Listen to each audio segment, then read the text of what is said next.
Hi Ashish, thank you so much for joining us today. Hi, thank you so much for inviting me. Congratulations on scoring 99.91 percentile in CAT 2020. Thank you so much. So, firstly, can you tell us a little bit about your profile and when you started preparing for CAT and all that? Basically, I'm an engineering undergrad. So I Okay. passed out of college in 2019. I was doing electronics and communications engineering. So when I was doing my internship between the third and the fourth year, that's when I decided that I had to like pursue management as a career option. The necessity was not immediate, Right. so I knew that it was not an immediate need. But yeah, I wanted to give the cat 2 years back also just to assess myself, and that's how basically my journey began towards this year's cat. Yeah. Great. So, you're a working professional. You gave CAT while you were working. So, can you tell us a little bit about that? How did you manage time and all that? Yeah, so I've been working ever since I left college. So that was basically July 2019. That's when I joined. I'm working in PwC. So I have given CAT in the last two times that I gave CAT, I was a working professional. Okay. So prior to last year, when I gave the CAT in 2019, Okay. I couldn't really prepare very well because I didn't have a proper strategy as to how to balance my time between work and preparation. So the CAT score wasn't as good as it could have been. So this time, when the CAT season ended last year, I decided that I will have to like form a proper strategy because even because of the pandemic, although we all were following a work from home model, for a lot of us, I think it became more hectic when we had to work from home because there were no proper time limits, and that ultimately resulted in a lot of people giving extra hours to work. So that also was a major cause of concern. But at the end of the day, I had to again form a very proper schedule that I could follow throughout the weeks that I was preparing for CAT, because otherwise balancing your work and your personal life and also your preparation without a proper regime or a proper routine, it's very difficult. That's what I saw when I was not prepared 2 years back. So yeah, this year a proper strategy was what helped me to gain good marks. If I like divide my preparation into phases, the first phase was obviously getting to know myself, as in what are my weaknesses and what are my strengths. So I devoted the earlier months to that, and Okay. ultimately when I knew what my weaknesses were, I started working towards them. And at the finishing stage, that is the last 2 months or the last 1 month, that is when I wanted to give it a full boost. So that is when I decided to join the CrackU test series. I came across Okay. their test series on Facebook, I think, and I bought the test series. And at the end of the preparation phase, I think those tests really helped me like push myself to the extreme limits, because the analytical tools that they had, they would always show your strengths and your weaknesses in different sections. So that's Right. what helped me gauge my weaknesses and my strengths. So I knew which work areas I needed to work more on. So I think, and also again, the video solutions provided or even the general text solutions provided were concise and clear enough to give a fair understanding of the solution.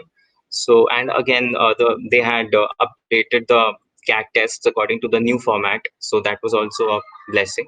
So yeah, I think these resources helped me in the final days to like give a good performance during the exam. Great. So you scored a 96 percentile in your first attempt and you went on to score 99.9 plus in CAT 2020. So that's a very good improvement. So can you tell us how did you improve? What changes did you make in your preparation? So the earlier score that I got, that is 96, that was largely owing to, I would say, the most contribution was of the VARC section.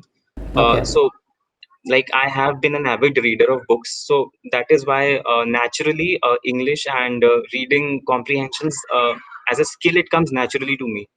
But other sections, there are sections that I need to work on. So when I gave the CAT in my first attempt, I didn't really have any time to prepare. So I just went with the flow, and instinctively I was able to score marks in VARC. But the other sections, they weren't as good.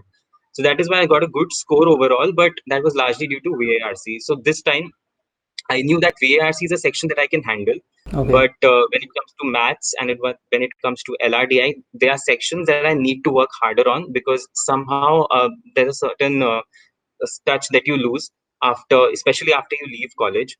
So I decided that VARC I'll put on third priority, because that is something that I can do on my own very well.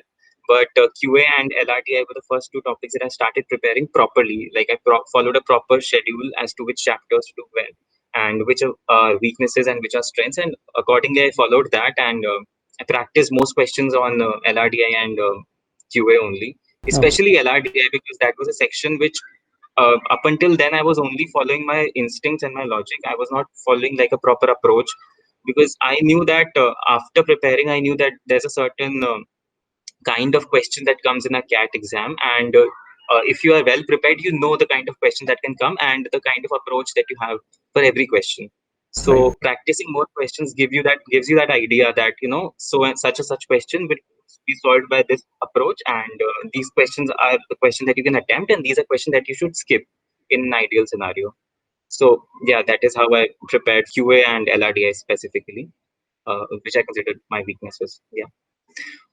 Yeah. So in around the month of June, I think I decided that I would start preparing properly. So the first thing that I did was I started with old CAT papers. So I Okay.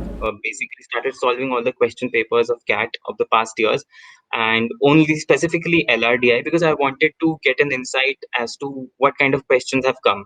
So basically, that just gives you an idea of what are the different kinds of questions. So you have arrangement sets, then you have sets on graphs and DI, then you have a set on family relations. So there's only a certain amount of sets that can come, and questions are based around these topics only.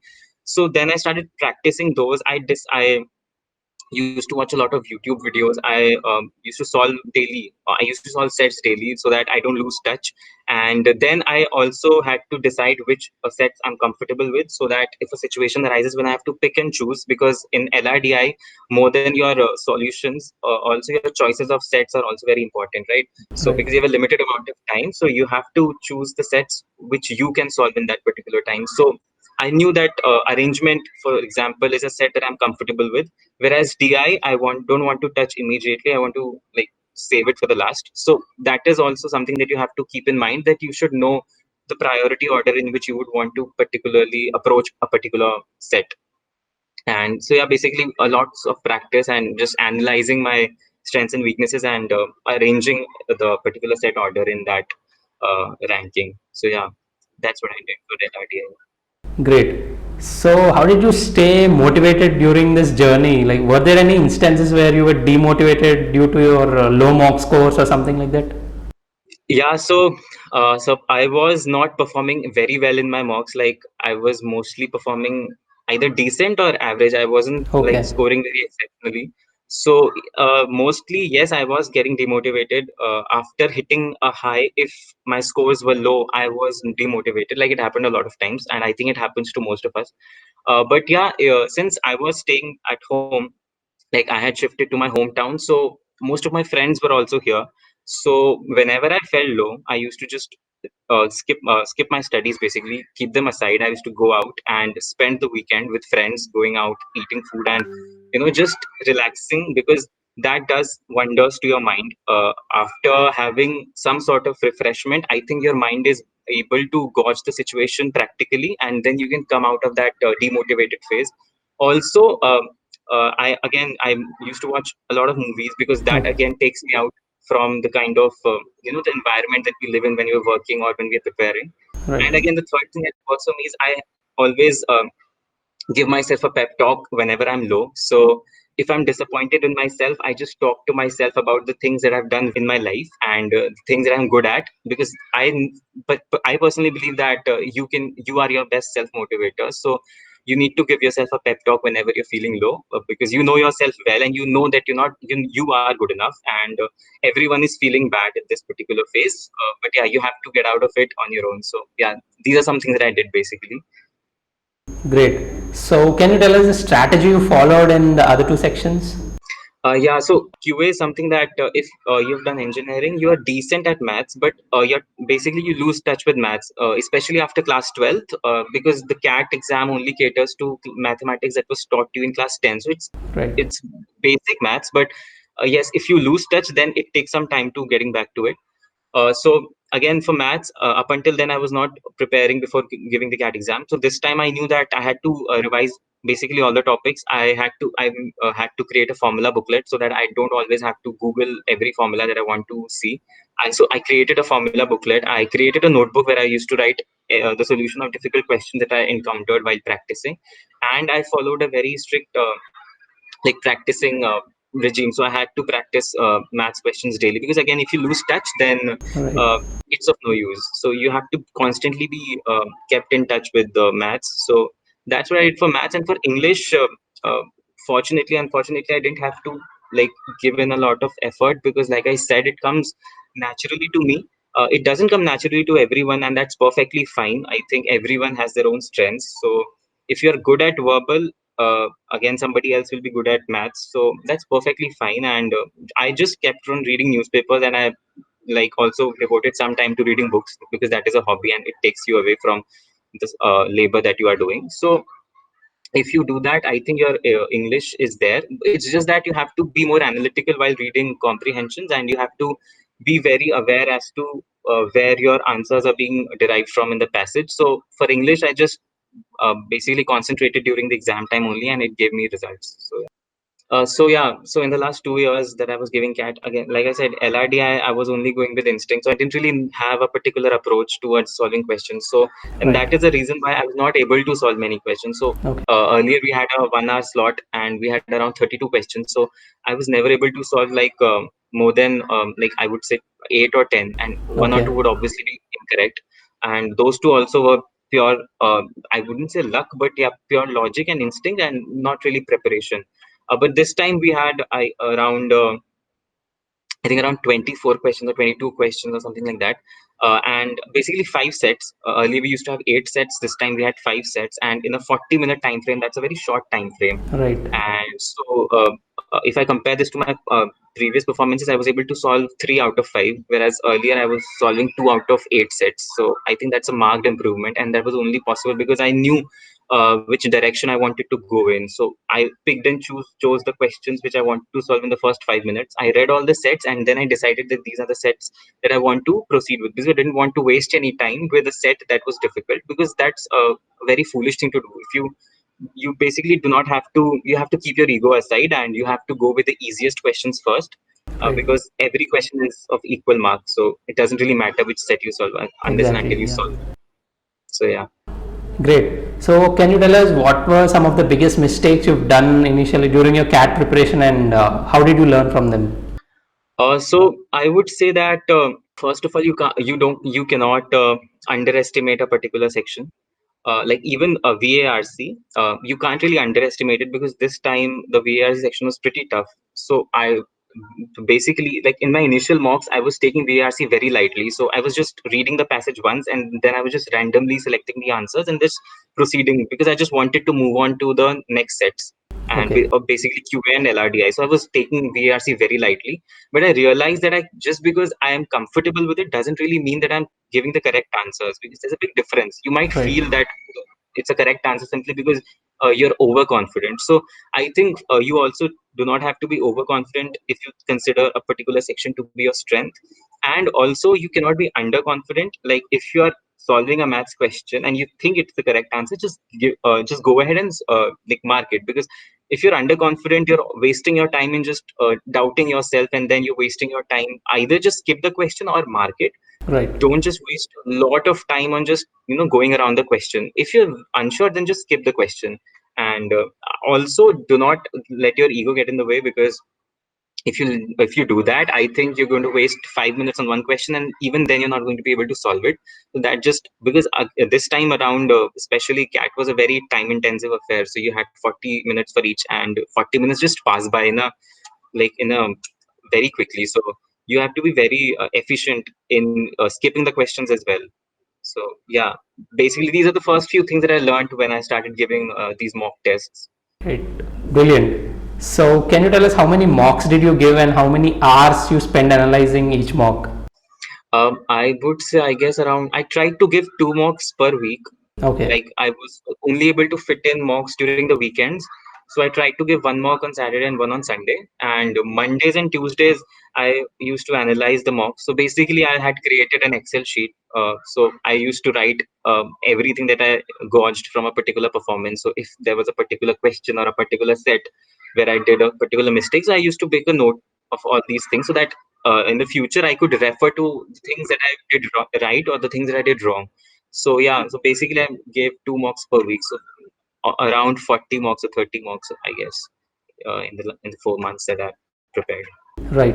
So, according to you, what was that one most important thing that actually helped you improve your scores?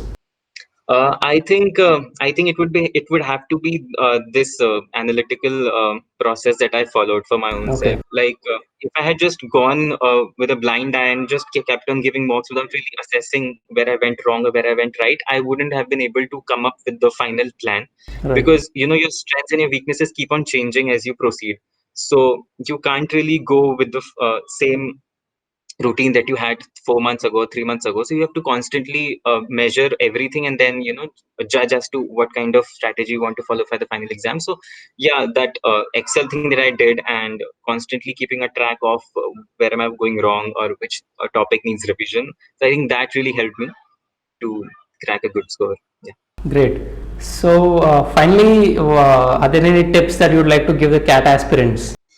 I think my only tip would be to a you have to believe in yourself, because the 5 months of preparation, they're going to challenge everyone, and Right. there are going to be highs, but there are going to be major lows.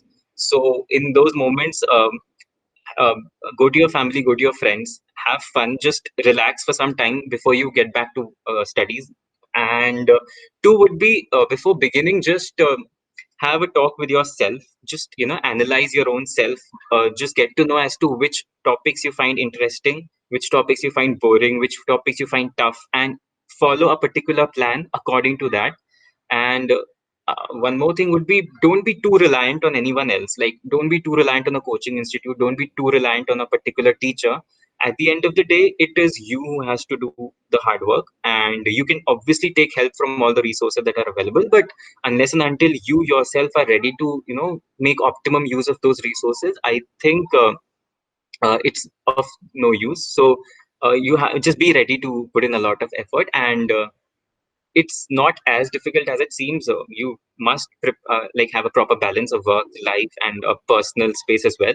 So yeah, if you follow these, I think you can all score great marks in the next cat. Great. So, thank you so much, Ashish. Thank you for sharing your insights, and it was great talking to you. Thank you so much. Thank you so much, thank you so much, thank you so much for having me. Thank you.